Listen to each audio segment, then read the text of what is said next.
The pyramids are eternal. You are not. You're just here to lift the parts that last longer than you. You wake up face down in the dirt. Again, back's already screaming. Someone's yelling about bricks or grain or the guy who died yesterday and hasn't been moved. Doesn't matter. You're not a pharaoh. You're not a priest. You're not even background scenery. You're a slave. And not the cool kind. Just the kind that hauls stone until something breaks. And hope it's not you. They told you Egypt was glorious. All gold, gods and greatness. They forgot to mention the part where someone hands you a rope and tells you to start dragging. So before we descend into the sun-baked misery of this job, go ahead and subscribe, but only if this kind of grim, honest history is your thing. And drop a comment while you're at it. What's one modern thing you'd smuggle into ancient Egypt to survive just one day? Now dim the lights. Maybe turn on a fan for that soft, dusty background hum. Let's begin. Welcome to ancient Egypt, land of gods, gold and glory, if you're a pharaoh, or a priest, or maybe a cat worshipped for doing absolutely nothing. But you're not sacred, you're not seated on a throne, you're not even on the guest list, you're a slave, a body, a back to break and a pair of hands no one will remember. And now you're going to learn how to survive. Barely. Let's start by crushing your favourite myths under a nice, heavy stone block. The idea that life in ancient Egypt was a parade of golden chariots, perfumed evenings by the Nile, and gentle harp music wafting through lotus-scented air. That's propaganda, crafted by rich people who could afford both harps and perfumers. For you, the music is shouting, the perfume is sweat, and the only golden thing you'll see is the shine of the sun roasting you alive from above. Modern romantics love to talk about how Egypt treated their slaves better than other civilizations, which is a bit like saying your cage is more comfortable than the other cages. You're still in a cage. You're still not free. Maybe you're not getting whipped daily, but that doesn't mean you're getting weekends off and dental. Some slaves were war captives, others were born into it. Debt, punishment, poverty, it didn't matter how you got here. You're here, property, not legally a person, just a function, a tool, a number, if they even bothered to count you. If you're lucky, and I mean really lucky, maybe you get assigned to a household. Maybe you carry jars or wash clothes or take verbal abuse instead of physical. But most aren't that lucky. Most get sent to the work sites, the quarries, the canals, and yes, the pyramids, those massive monuments that have stood for thousands of years, inspiring awe and conspiracy theories in equal measure. You built those, not because you believed in the afterlife, because someone told you to lift the block or get beaten by one. Aliens didn't build the pyramids. You did. You, with your blistered palms and your sun-boiled skin and the rope digging into your shoulders as you drag tons of limestone uphill. You don't get a statue. You don't even get a name etched into the mortar. The pharaohs got all of that covered.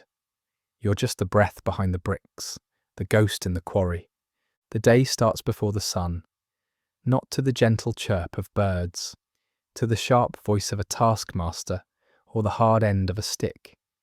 You eat something that could generously be described as porridge, grainy, grey, and always suspiciously warm. You sleep on mats if you have one. If not, it's sand. Sand in your ears, your mouth, and every joint that reminds you you're still alive. Barely. Then comes the work, and it doesn't stop until the sun sets. You haul, you dig, you carry. You do the same thing tomorrow, and the day after, until something breaks, hopefully not you. The Nile, sacred river of life, it's also your drinking fountain, your laundry tub, and your grave if you get too close after a long shift and your legs give out. Sure, it brings crops. It also brings crocodiles, disease, and the delightful risk of being whipped for sneaking a drink during temple hauling duty. And the gods don't expect help. They are not your co-workers. They're not your saviours. They're the silent observers on gilded walls, demanding incense, songs, and offerings you'll never afford. You won't be praying in their temples, you'll be scrubbing the floors outside them. If you're lucky, a priest might chant a few words over you after you die, if someone's paying. Spoiler, no one is. Ah yes, the afterlife. You've heard the myths, the beautiful fields of reeds, the eternal banquet, the glowing bark sailing across the stars. But here's the catch, you need a proper burial, a name, and a heart that weighs less than a feather. You don't have any of that. You'll be dumped in a hole, if anyone bothers at all. No spells, no amulets, just silence. Even in death you're on the outside. You might be tempted to think death is freedom, that if you collapse one day in the sun and never get up, you'll finally rest. But even that's uncertain. You don't get a funeral. You don't get remembered. You get forgotten fast, and yet you keep going. Because the only alternative to survival is extinction. And extinction is easy. Survival is the real act of rebellion. So you do it. You fake a smile. You keep your head down. You learn the rhythm of the guard's footsteps. You learn which foreman is more bark than bite. You learn how to steal a sip of water, how to feign illness, just long enough to sit in the shade for 5 precious minutes, how to speak only when spoken to, and how to disappear in a crowd of the invisible. You don't hope. Hope gets people noticed. Hope makes people careless. You don't dream. Dreams are for people who think they have a future. What you have is now. This moment. This breath. The next task. You aren't building your legacy. You're surviving someone else's. No one will write your name on papyrus. No one will sing your praises. But for today, you lived. You carried the stone. You dodged the whip. You ate just enough to not pass out. And in this world, in this life, that's the closest thing to a win you're going to get. So welcome to ancient Egypt. You're not a myth. You're not a god. You're a body, burned and bent and barely upright. But you're here. And that's enough for now. Let's talk about how you got here. Nobody chooses this life. You're born into it, taken, sold, recycled into someone else's story. Maybe you were born into it. Your mother was a slave, her mother before her, and so on, stretching back until the first one was dragged here in chains or offered up as payment for a debt no one remembers. You've never been free. You've never had a day that belongs solely to you. The idea of freedom is like a dream someone else had and left lying around in your brain by accident. Or maybe you were taken. That's a fun story too. Maybe your village was in the wrong place, at the wrong time. Egypt sent a war party through and rounded you up like livestock. One minute you were feeding goats and complaining about the weather.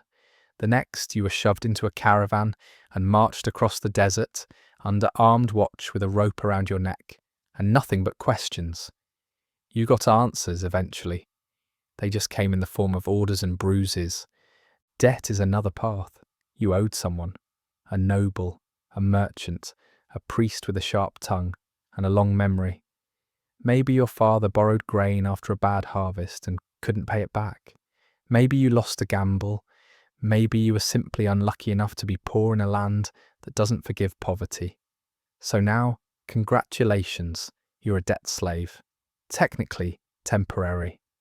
Realistically, permanent. Debt doesn't shrink when your workload breaks your back. It grows interest, multiplies like flies, and passes to your kids. Punishment is popular too. Maybe you spoke out of turn, stole a fish, looked the wrong way at the wrong person's wife. Off to forced labour with you, not because it's just, because it's useful. Egypt doesn't waste anger, it repurposes it into labour. And then there's volunteering. It sounds absurd, but some people actually sold themselves into slavery. Why? Because eating one crust of bread per day under a roof seemed better than starving to death in the open. A master gives you food, maybe shelter, maybe a job that doesn't kill you immediately.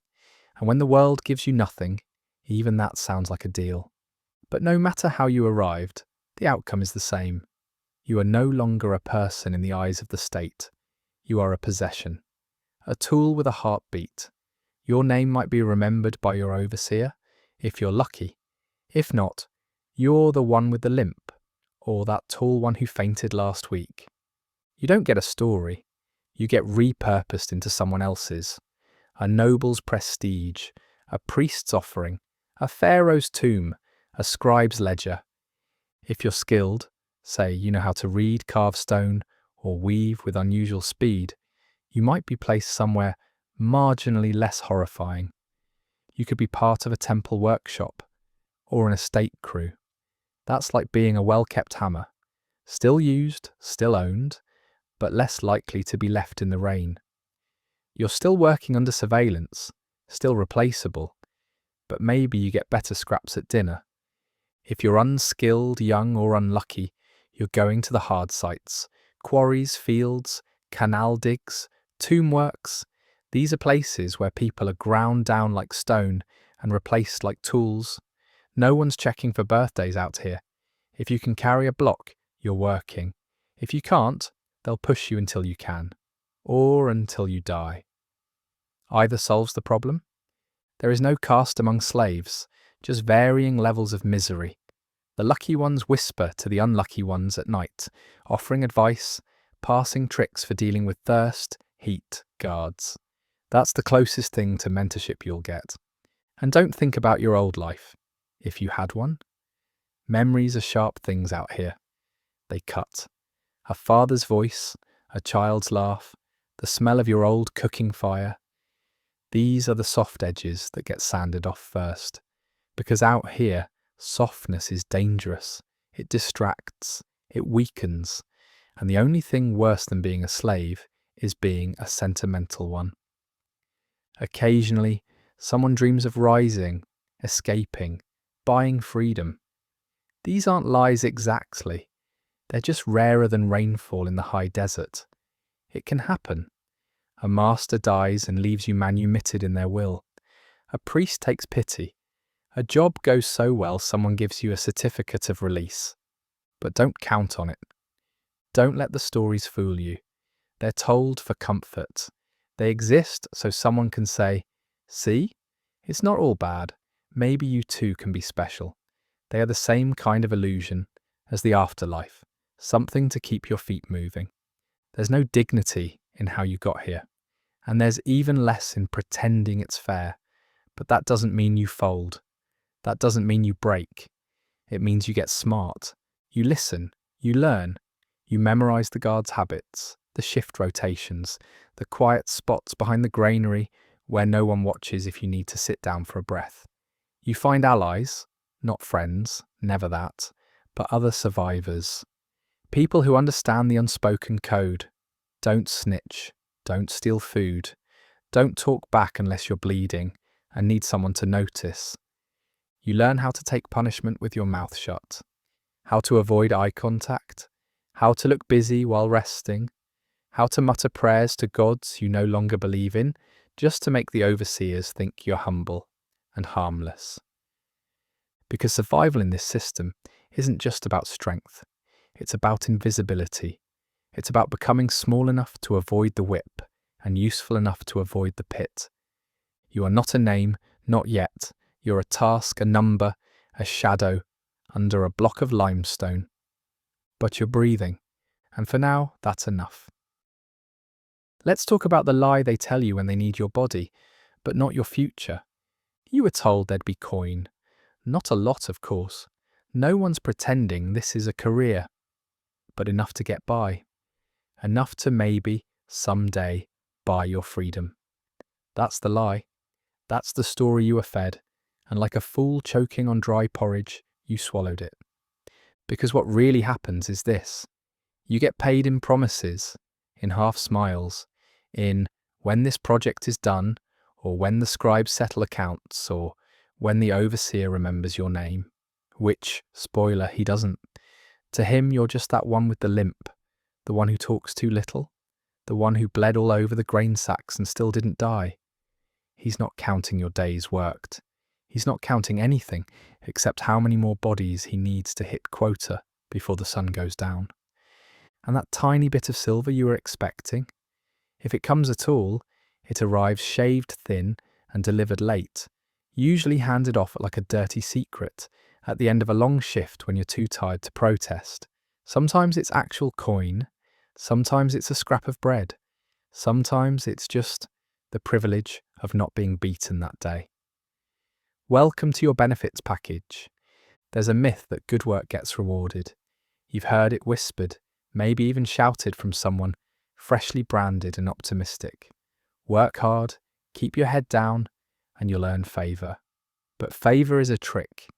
It lasts until the next overseer gets appointed, or your master's mood shifts, or someone with better sandals blames a broken tool on you. Then you're right back where you started. Worse even, because now they know you're useful, which means they'll squeeze twice as much out of you next time. And if you dare complain, even politely, even in a tone so respectful, it makes statues blush. You get silence at best, or laughter, or something sharper. There's no HR in ancient Egypt. Your grievances go unheard because they were never meant to be spoken in the first place. You are not here to be treated fairly. You're here to perform. Occasionally the higher-ups want to feel virtuous. That's when they throw out small gestures. A double meal ration. A half day off during a festival. After the heavy lifting, of course. Maybe a robe 2 inches thicker for winter nights. As long as you swear on your ancestors, you'll return it. These aren't gifts. They're investments. Tiny tokens designed to keep you alive just long enough to finish the project. No more. And let's not forget the religious payments. Technically, you're working in service of the gods. That's what the priests say anyway. Building temples, dragging idols, lighting ceremonial fires that burn brighter than your hope. So your labour is sacred, holy, which is a convenient way of saying you won't get paid, but hey, the gods noticed. No one checks whether the gods actually did. You're just told to believe it. If you question it, you're not just ungrateful, you're blasphemous. And nothing clears out a slave camp faster than the scent of heresy. Then there's the bonus system. Yes, that's real. But don't get excited. Bonuses are rare and cruel in their simplicity. If someone important praises your work, or more accurately, doesn't openly insult it, you might get a token, a ring, a shell bead, something that could be traded for food if you weren't terrified someone would steal it the moment you slept. But even that's rare. Most of the time, you don't even get a well done. You just get more work. The reward for surviving is being considered able to survive harder. You lifted 20 bricks? Great. Tomorrow you're doing 30. You didn't collapse from heat stroke? Amazing. You're now the standard by which everyone else will be judged. Congratulations. You've become the problem. Trust is currency in this world, and you don't have any. Not with your overseers, not with your fellow labourers, and certainly not with whoever hired you in the first place. Because even when you're promised payment, it comes with invisible ink. Half now, half later. That's the deal, right? But later always has conditions.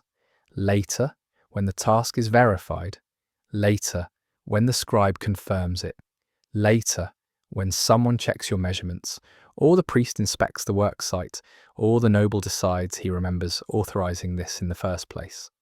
Until then, you wait. You keep working. Because stopping is worse. Stopping means disobedience. And disobedience is the kind of thing that gets you removed from the workforce permanently. Often with a shovel. And on the rare occasion, you do get paid fairly, cleanly, with no lies attached, you become a target. Someone sees the coin. Someone hears the rumour. Suddenly your tools go missing. Your rations shrink. Your mat disappears. Someone accuses you of slacking off, even when you're clearly outperforming half the camp. Jealousy here isn't just petty, it's survival instinct. If you've been noticed, then you've become competition, and that makes you dangerous to everyone else who wants the same tiny scrap of favour you just tripped over. This is why most don't even try anymore. They work, they eat, They shut their mouths.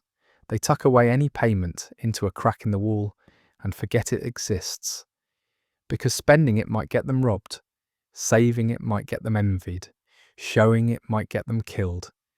So when someone new comes in, all wide-eyed and hopeful, talking about saving up to buy their way out, you don't laugh. You just look away, because it hurts too much to crush hope when it's fresh. It's like stepping on a flower and pretending you didn't hear the crunch. Still, part of you remembers. That whisper of a chance. The fantasy where one day you stack enough silver to buy a scrap of land somewhere. A shack, a goat, a name. A life, not as a tool, but as a person. You hold on to that thought, not because it's true, but because it's warm. And sometimes, in the cold of night, with your ribs poking through your skin and your eyes burning from dust, warmth is more useful than truth. The worst betrayal isn't the lie that you'll be paid. It's the system that makes you believe you might deserve to be. Because that kind of hope doesn't just break, it rots, quietly, slowly. It poisons the way you look at the sunrise, the way you hear laughter, the way you count the days. Eventually, you stop waiting. You stop asking. You stop expecting. You keep the promise in your head, folded like a dried leaf, beautiful, fragile, and already dead. And you go back to work, because that's the one thing that never lies. Let's take a look at what they give you, just enough to break you slower. You don't get tools, you get leftovers, rusted rope, splintered handles, gear that remembers better days. That's your kit. That's your armory. If you thought being a slave came with some kind of issued tool set, neatly bundled and handed to you with instructions and polite encouragement, congratulations. You're an optimist, and you won't last. Your tools are old, worn, splintered, handed down through too many calloused fingers. The wooden handle is smooth from years of use and dried blood, but still manages to give you splinters. The blade is dull. The chisel is bent. The mallet head is cracked just enough to make you wonder if this is the day it snaps and takes your eye with it. If you're lucky, you get a rope. Not a good rope, not a clean rope, just a length of scratchy fibre that smells like mildew and desperation. You'll use it to tie, drag, carry, or climb. If you're unlucky, you'll also use it to bind yourself after a failed escape. But that's for another day. Nobody inspects your gear for safety. That concept doesn't exist here. If it breaks, you fix it. If it cuts you, you work around the wound. If it fails catastrophically and kills someone, that someone is replaced, not the tool. You are easier to replace than a copper pickaxe. Let that sink in. Carrying your tools is a skill in itself. You can't just strap them on like some heroic stonemason from a fresco. No belts, no holsters. You shove what you can in your robe, knot the rest into a bundle, or balance it awkwardly on your shoulder. One wrong turn, and half your day's equipment scatters into the dust, while an overseer questions your intelligence at maximum volume. You learn quickly to guard your tools like they're food. Because they kind of are. No tool means no work. No work means punishment. Which is ironic, because work is the punishment. Still, it's your punishment, your responsibility, your problem. And if you're caught without it, if you drop it, lose it, or if it's stolen, which it will be at least once, you have exactly two options. Lie convincingly, or find something else that might work. A flat rock, a jagged bone, a broken pot shard that hopefully isn't cursed. Creativity is your last resource. You don't get backups. If your trowel chips mid-task, you don't get another one. You keep using it. If your bucket has a hole, you patch it with clay and a prayer. If your hammer handle splits, you wrap it in linen until it holds just long enough to finish the job. Broken doesn't mean stop, it means adapt. No one upgrades their kit. There's no locker, no stash, no blacksmith giving discounts to the loyal. There's only what you scavenge and what you hide. Some workers dig shallow pits and bury their best tools at night to keep others from stealing them. Others sleep with their chisel tucked in their robes like a weapon. Because it kind of is. And out here, your tools aren't just for work, they're survival. Some days, the only thing between you and a whipping is the fact that you remembered to grab your brush for cleaning inscriptions before the taskmaster noticed. That tiny object, worth less than a reed mat, becomes your shield. Your proof that you belong here, that you're doing something. And even when the tool works, it fights you. The wooden yoke splinters into your shoulder. The pickaxe jars your bones on every strike. The wheelbarrow, if you're blessed enough to be near one, wobbles like a drunk gazelle and dumps its contents just before the finish line. It's not sabotage, it's just normal. You don't curse the tools, not out loud, but in your mind, every scrape and bruise has a name. This, you whisper silently, is because someone carved a god with a smile and forgot about me. Don't ask for better. Better doesn't exist. If someone hands you something new, it's either stolen, cursed, or covered in so much ceremonial paint that it's unusable. The real craftsmen, carvers, masons, painters, they guard their tools like sacred relics. Because for them, those tools are skill, identity, power. For you, tools are just the thing keeping you from being whipped for standing still. Sometimes you're given poison, not the killer pharaoh kind. The mix this substance with that paste and try not to pass out kind. You use it to bind stones, seal bricks, smear onto walls. It burns, it smells, it stains your fingers with colours that never leave. One wrong mix and you're dizzy for days. No one tells you what's in it. There's no label, no instructions. Just use this and don't mess it up. And then there's the luxury item, the torch. For those of you lucky enough to work in tombs, shafts, or underground temples, a torch is your entire world. Light is rationed, oil is precious. Your torch might be nothing more than a reed dipped in grease. It sputters, it smokes, it fills your lungs with a thick, acrid haze. But without it, the dark swallows you. So you protect it, you nurse it, you share it if you're feeling suicidal. You're not a craftsman, not an artisan. You don't get custom blades or beautifully carved handles.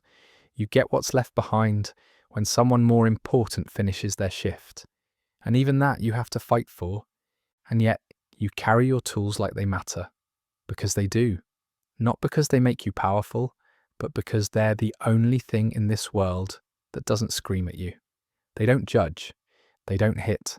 They don't lie. They just break. And you understand that. Some slaves name their tools. It's a joke at first. Call your hammer mercy or your chisel hope. But after enough time, it sticks. You whisper to it when no one's looking. You talk to it like a friend, because it's the only thing you carry that doesn't try to leave you behind. Eventually, your hands start to change. The skin thickens. The blisters stop bleeding. The cuts start closing faster. You can grip things longer, hit things harder. You stop noticing the pain until you stop moving.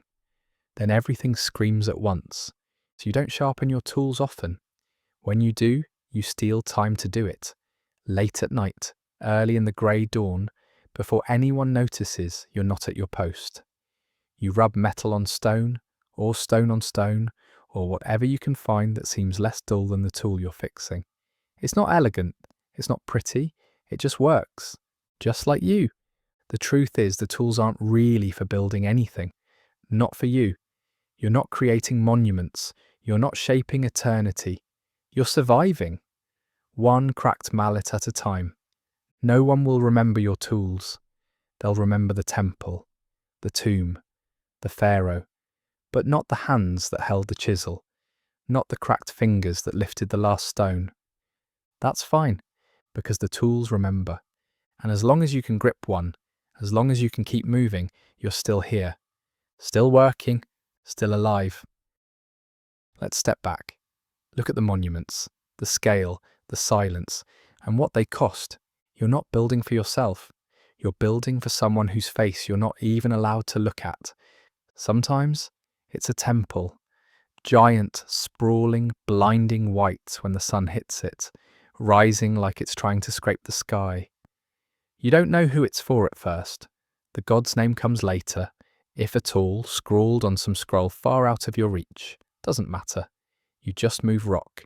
Other times it's a tomb, deep, cold, carved into the earth with angles sharp enough to slice a shadow. The irony of building a house for someone who's already dead isn't lost on you. They say tombs are sacred, that the dead walk these halls in spirit, that they watch the progress of their eternal homes. You don't see ghosts, you see dust, you see torches burning too low, an air so thick your lungs sting. If the dead are watching, they're welcome to take a shift. Then there are the royal projects, pyramids, obelisks, pleasure palaces built for pharaohs who believe their names will outlast time. And maybe they will. Yours won't. You'll be gone before the final capstone is placed. You'll be bones in the sand by the time a priest even says the word finished. You're part of a crew, not a team, not a family, just bodies, each assigned a job and expected to perform it until something gives out.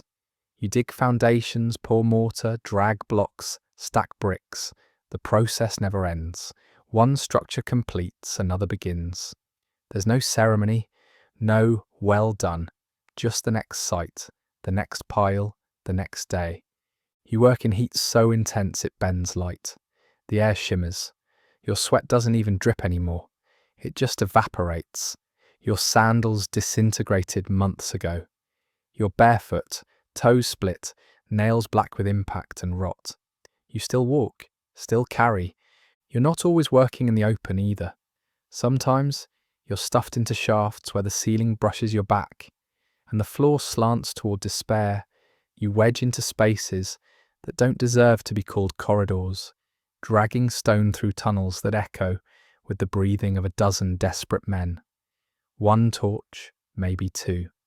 The darkness eats the rest.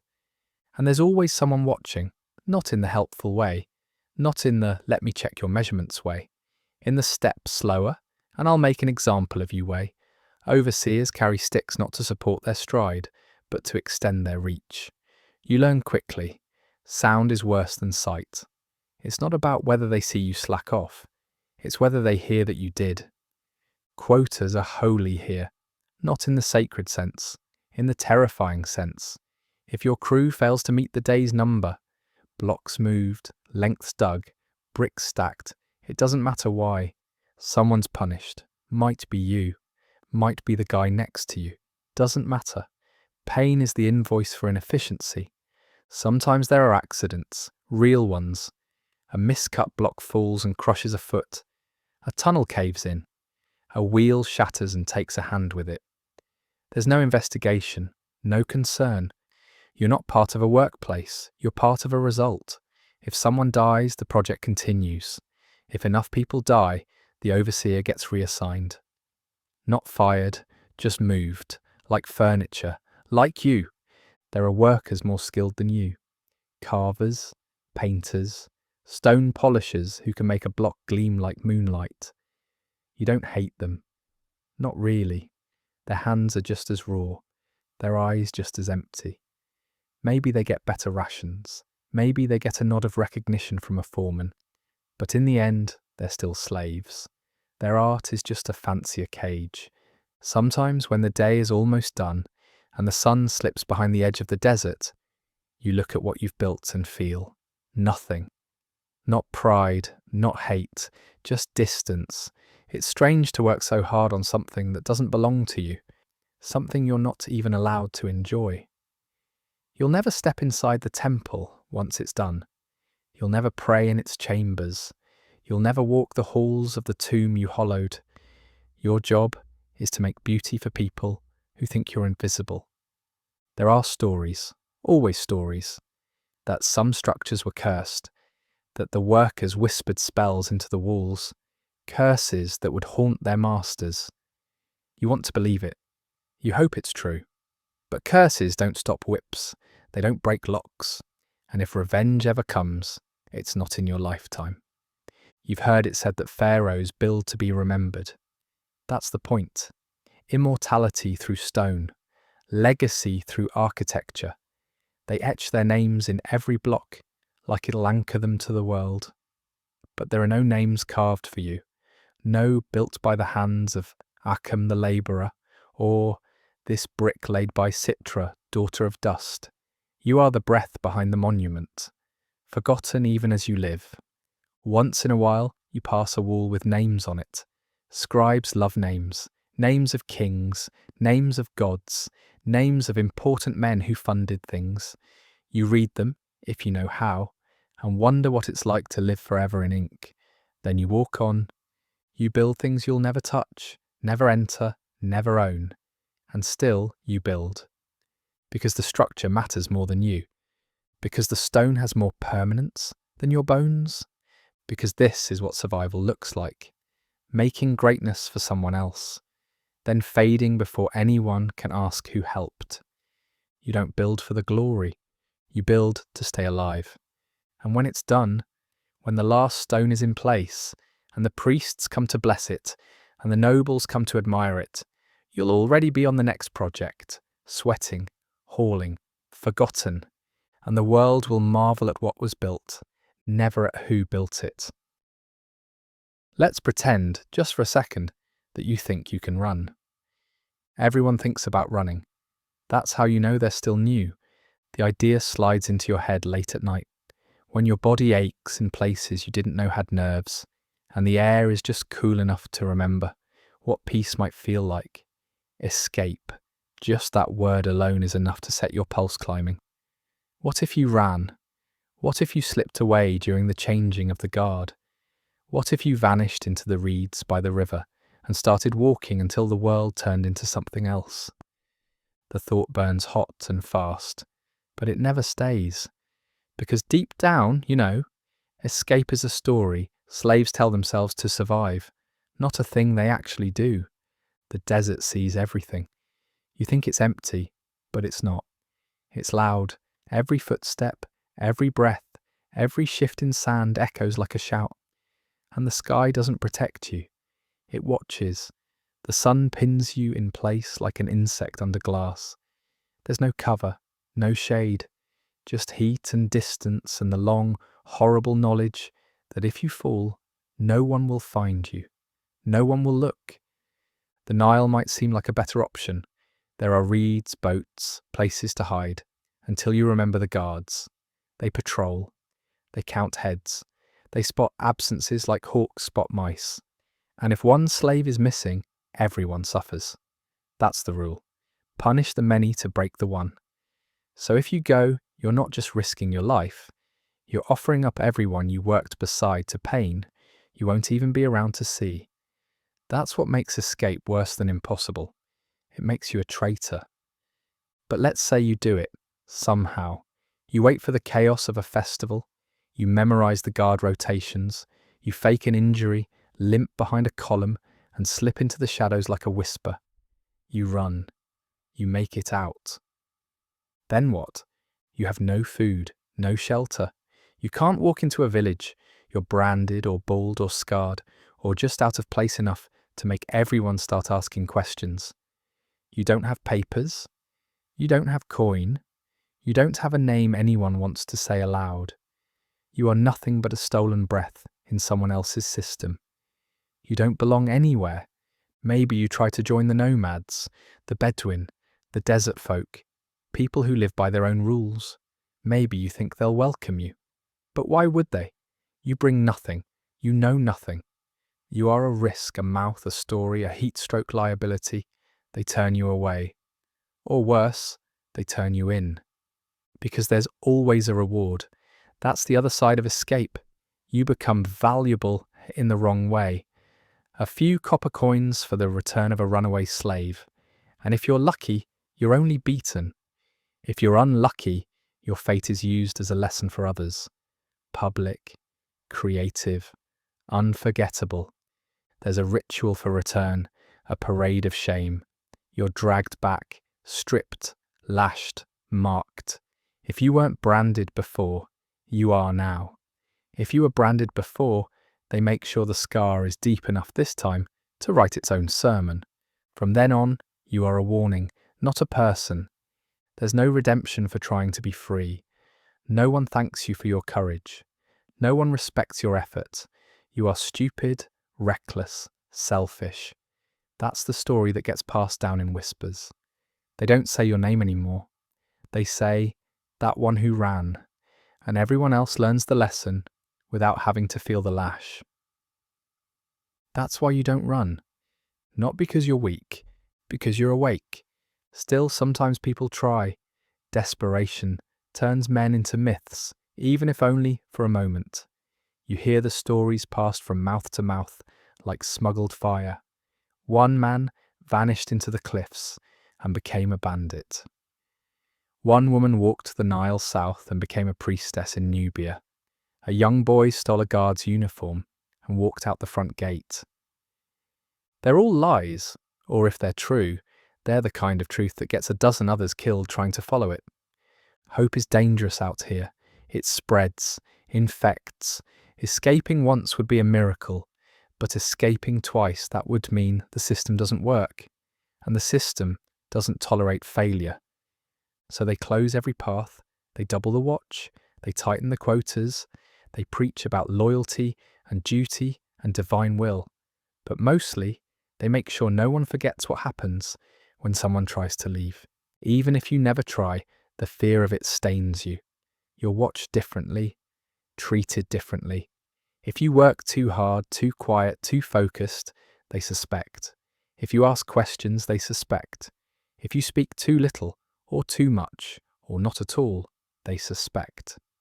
You learn to exist in a narrow band of invisibility, not so impressive that they worry you're plotting something, not so slow that they think you're testing limits, just competent, just compliant, just enough. Sometimes you lie awake, stare at the stars and imagine the walk, what it would feel like, where you'd go, how far your legs could carry you before the sky turned hostile and your body gave out. You don't dream of cities, you dream of absence, of no more orders, no more calls to rise, just silence, just stillness. But even that is too much to want. So you bury the thought. You wake when you're told. You work until you're stopped. And you live, not because you escaped, but because you didn't. Let's talk about the silence, the way it grows. There's a moment every day when you feel it. Not fear, not pain, something else. A kind of emptiness, but not peaceful. Hollow, sharp-edged, like someone scooped out the part of you that once looked people in the eye. You stop trusting, not because you want to, because you have to. It's not a choice, it's survival. Everyone here is desperate. Every face you see is a cracked mask stretched thin by hunger and sun. These aren't friends. They're not allies. They're risks, competitors, other mouths trying to survive on the same meagre rations, under the same suffocating hand. You don't speak unless you must. You don't share unless you're ready to lose it. You eat quickly, eyes on the sand, posture small. You sleep with one arm curled around your mat, the other around whatever you can't afford to lose. Your tool, your food, sometimes your sandals. Some slaves still try to form bonds. They whisper jokes, share crumbs, talk about the past, but you see it for what it is. Exposure.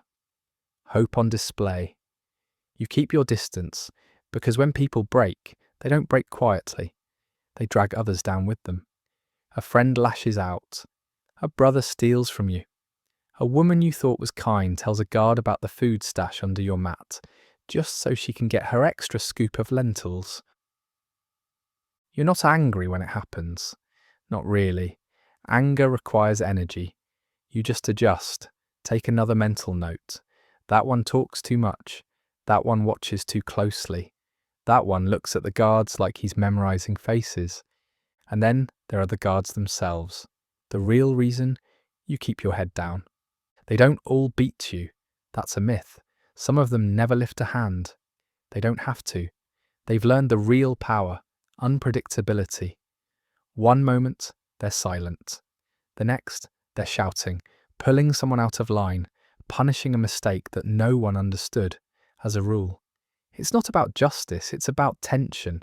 It keeps you afraid, keeps you guessing, keeps you obedient. You never relax, not fully. Even when you sleep, part of your brain stays awake, listening for footsteps, shouts, the hiss of the whip through air. You've flinched awake before. Everyone has. Sometimes from dreams, sometimes from reality. It doesn't matter. The fear feels the same. The worst guards are the bored ones. The ones who see you not as a task but as a canvas. Something to scrawl cruelty onto. They invent punishments, tell lies to each other about who said what. One guard swears he heard someone mocking the foreman's sandals. No one did. He just wants to hit someone. So he does. That's the other reason you don't trust, because even truth is a liability. You didn't say anything. Doesn't matter. You were near someone who did, or looked like you were, or just happened to be the closest. Guilt spreads here like smoke. No shape, no rules, just suffocation. And the priests? You thought maybe they'd offer protection. That was before you saw them treat you like a stain. You clean the temple floor with your spit while they pray for justice. You haul sacred stone into their altars while they ask the gods for balance. Balance. That's the word they use while your spine's twisted under the weight of their monuments. Some priests are worse than guards. Their cruelty hides behind ceremony. They punish with rituals. Have you kneel for hours under the sun to purge disrespect, force you to fast for spiritual cleansing, while their stomachs bulge under layers of fine linen? If a priest smiles at you, pray he's not bored. Even when you're off duty, if that word can even be used, you're still not safe. Rumours fly through slave quarters like sand in a storm. You said something. You did something. You're planning something. You aren't, of course. But fear doesn't care. It just needs a direction. And so, you shrink. Inward. You become something quieter, smaller, harder. You don't speak unless spoken to. You keep your face still. No smirks, no scowls. Emotion gets you noticed. And being noticed is step one on a very short ladder to pain. Some slaves find ways to cope. They carve symbols into hidden corners of their quarters, little marks that only they understand. Maybe it's a name, a prayer, maybe it's a tally. Days survived, beatings endured, tasks completed. You don't ask, you don't look too closely. Everyone needs something, even if it's madness. You start hearing things, not voices yet, but echoes. The same sentence over and over. Keep moving. Don't stop. Stay small. Mantras you didn't choose, but can't stop repeating. They help. Or maybe they don't. You don't know anymore. You just say them. Because when you're alone, really alone, the silence is worse. The quiet makes your heartbeat feel too loud, makes your thoughts feel dangerous. You remember things you shouldn't. Faces, places, names, weakness. And weakness isn't allowed here. So you keep your head down. You carry the weight. You smile if asked, even if your lips crack doing it. You thank the man who kicks you and apologize for being in the way of his boot. You survive, one moment at a time, and you forget. Not everything, but enough. Let's not talk about if, let's talk about when. You don't break all at once. It starts small. A twisted ankle, a pulled muscle, a cough that won't stop. You tell yourself, it's nothing. You keep working. Because if you stop, someone notices. And when someone notices, it begins. First comes the suspicion. Why aren't you keeping up? Why are you limping? Why is your load lighter?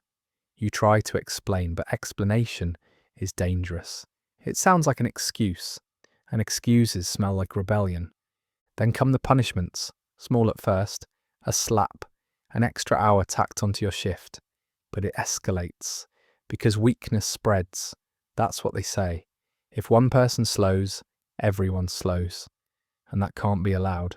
So they correct it with pain, with public humiliation, with threats that echo long after the whip has stopped. Some break immediately. Their body crumbles like old brick and they collapse where they stand. If they're lucky, someone drags them aside. If not, they're trampled. Either way, they're gone. You don't speak their name, not out loud, not even in private. The system doesn't remember them, and neither can you. That's the rule. Others break slowly, one vertebra at a time. They keep going, but they stop being people. They shuffle instead of walk, stare instead of speak, breathe like it's a punishment. You see them in the corner of your eye, and then one day you don't. No one mentions it. Someone else is sleeping on their mat. But failure isn't always the end. Sometimes you survive, not because you're strong, but because you're too stubborn to die. You make it through the fever, through the injury, through the moment when your mind tries to float away. You claw back from it, and you return to work, and you think maybe this is what triumph feels like. It isn't. Because the system doesn't reward recovery, it punishes survival. You were injured, then clearly you're fragile. You lived, then you can endure more. They give you the worst jobs now, the hottest ones, the most dangerous ones. Because if you didn't die last time, let's see how far you bend this time. Sometimes you succeed beyond expectation. Your work gets noticed, not praised, noticed. You lay more bricks, lift more weight, you keep your crew on pace, and suddenly you're reliable. That sounds good until it isn't. Reliable means expendable. It means the overseer gives you twice the labour and half the water. It means you're volunteered for tasks no one wants, hauling ceremonial statues, digging grave trenches, entering collapsed tunnels. You're the one they send in first because if you can handle it, so can anyone. And if you don't, well, at least they'll know it's dangerous. You don't get promoted. There's no promotion. There's only new ways to bleed. You hear about slaves who got freed. It happens, rarely. A master grants freedom in their will. A priest offers manumission as a reward for loyal service. But those are legends, decorations on the great tapestry of someone else's history. If it happens, it doesn't happen here. Not to you. Sometimes you see one, a freed man. They wear linen just a little cleaner. Their skin isn't as tight over their bones. They walk with the tiniest flicker of dignity. Not arrogance, just memory. They used to be where you are. And now they're not. You don't speak to them. Not unless they speak first, because even that small difference is a wall. The truth is success is a trap, because when you're good, they watch you more. They expect more. They take more, until all your effort is just proof that you have more left to give, and so they ask for it, over and over, until there's nothing left but dust. And if you resist, if you finally say no, that's when they break you completely, not with whips, with isolation. They remove you from the crew, assign you to solo tasks, put you under a different overseer, make sure no one speaks to you, no one helps. And when the silence gets loud enough, you break on your own, quietly, perfectly, like they planned it. And still, you keep going. Because what else is there? The system doesn't just beat you when you fail. It consumes you when you succeed. You are punished for breaking, and punished for not breaking. The only reward for survival is another day of surviving. You learn to celebrate small victories, a day without injury, a night where your dreams don't wake you screaming, a cup of water that isn't warm, the fact that your fingers still work, even if they tremble. You don't pray for freedom anymore. You pray for endurance, not because you believe, but because it's the only thing left to do. Let's imagine the end, not yours, but what's left after you. There is no statue of you, no inscription carved deep into stone, no name passed down through generations. You won't be remembered, not the way they said, not the way they promised, in half whispers and vague gestures toward eternity. They told you this was holy work. That building for the gods would make you immortal in some quiet, blessed way. They lied. What you built will last. The temple, the tomb, the monument. Your fingerprints are in the mortar. Your breath lingers in the dust beneath the blocks. But your name, if it was ever written at all, will be scratched out by time or ignored by the scribes. You are a body that passed through, a shadow in the labour tally. You used to wonder if someone would remember you. Maybe one of the priests, maybe a kind scribe. Someone would look back and say, there was a man here, he built this, but they won't, they can't. Because even the people who worked beside you barely knew who you were. That's how it works. You stay invisible long enough, and eventually, you become it. There is no grave with your name on it. When you die, and you will, it won't be in ceremony. It'll be in passing. You'll collapse under weight, or in your sleep, or quietly, while dragging stone in the midday heat. Someone will notice eventually, not right away, maybe after they finish their shift. And they'll do what everyone does, move you to the side, cover you with sand, say nothing. If there's time, someone might mark the spot. A symbol scratched on a nearby wall, a rock left upright, a line carved with a stolen chisel. But it won't last. Nothing you touched that wasn't made for a god will last. And if they burn your body, you won't even leave bones behind. Your family won't know. If you had one, they're far away, or dead, or broken by the same machine that broke you. There's no letter, no mourning, no one to carry your memory. The system doesn't make martyrs, it makes mulch. You think sometimes about the afterlife, what they said it would be, the field of reeds, eternal harvest, eternal peace. But even that is a lie dressed up in faith. Entry requires a name, a burial, a heart lighter than a feather, and a soul wrapped in ritual. You have none of that. You'll be lucky if your last breath isn't followed by a boot. And still, you built it. That temple, you carried its foundation stones. That tomb, you dragged the blocks into place, one bleeding footstep at a time.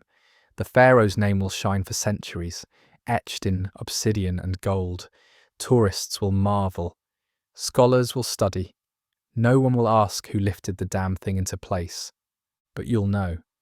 You were there when it rose, when the first pillar was raised and the first offering burned and the first priest claimed it as holy. You were already gone by then, already forgotten, already dust in the cracks of the stone. And maybe, just maybe, that's something. You were never supposed to be remembered. You were supposed to break, disappear, vanish, and yet you existed. Not well, not free, not in triumph, but completely.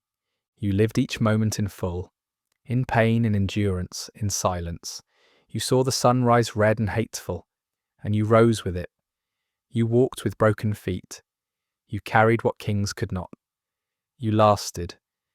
No scroll will record that, no priest will sing of it, but the stone remembers. It always does. If you made it to the end, you survived. Barely. Let me know which part hit hardest. And if you're still breathing, hit subscribe. We've got more history that hurts.